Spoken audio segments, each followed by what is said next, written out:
So what happens in the body?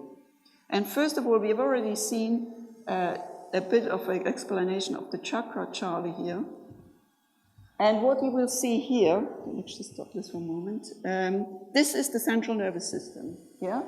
The central nervous system, this is the spinal cord, this is the brain, and the limbic area of the brain is quite important because I will talk about it later, lies within the brain in the middle, and this is a center for motion and motivation. So this is the central nervous system. What you will see next is actually the autonomic nervous system, which is also depicted here. So this is the left and right sympathetic nervous system, and the middle channel corresponds to the parasympathetic nervous system. And the spiritual energy we have inside when we meditate actually passes through all these nerve plexuses. So this is the solar plexus, this is the cervical plexus, and it enters the limbic area of the brain. And when it enters the limbic area of the brain, we become thoughtless. All these different chakras, they correspond to the nerve plexuses and to the endocrine system.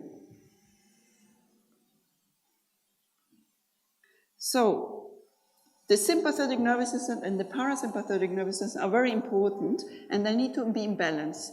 So in daily life, you're either in this what is called the fight or flight mode, you activate the right or the left sympathetic nervous system. One is important for action, one is important for inhibition. And in the night, when you sleep, you activate the parasympathetic nervous system. So this system relaxes and restores all the bodily functions, while the other one is important for daily activities. Now they have to be in balance, so if you think you can survive with 4 hours of sleep a day, then you're sadly mistaken. You pay later with your health for this habit, because it is important that your body gets restored. So the sympathetic nervous system is activated in daily activities, and the more stressed you are, the more it is activated. So what it does, it supplies maximum blood to all the muscles for the daily activities. The stress hormones are increased. There is more, the lungs, the passages are dilated, you have increased heart rate, and if you're constantly stressed, this may actually affect your heart. And during the rest, when you activate the parasympathetic nervous system, then the opposite happens, and you have a decreased heart rate. More blood is given to all the organs, which restores all the bodily functions which you've wasted during the day. There is decreased activity of stress hormones, and the digestion is stimulated. So what research has shown, that meditation activates the parasympathetic nervous system more than rest. So that means you enter a state of hyper-rest, which is better than sleep. And this has been shown by many studies conducted in India and in Australia. So what happens is there is a decrease in the heart rate, there is a decrease in the breathing rate, there is a decrease in pulse rate, in blood pressure, in oxygen metabolism, and this is anti-aging, and there's a decrease in other physiological parameters of stress. And I show you a few examples. So this is the blood pressure in people who have, the controls is the red line, so these people doing 20 minutes rest, nothing really happens. These are people who have meditated for 4 weeks, so after 20 minutes of meditation only, the blood pressure goes down. And those who meditated for 8 weeks have a stronger effect, and those who meditated for 12 weeks have a really strong effect. So in other words, if you have high blood pressure, you can reduce it by meditation. This is the heart rate, again, the controls, and again, the more practiced the people are in meditation, the more the heart rate goes down. This is, of course, very good. It protects your heart if you constantly have a reduction in heart rate on a daily basis.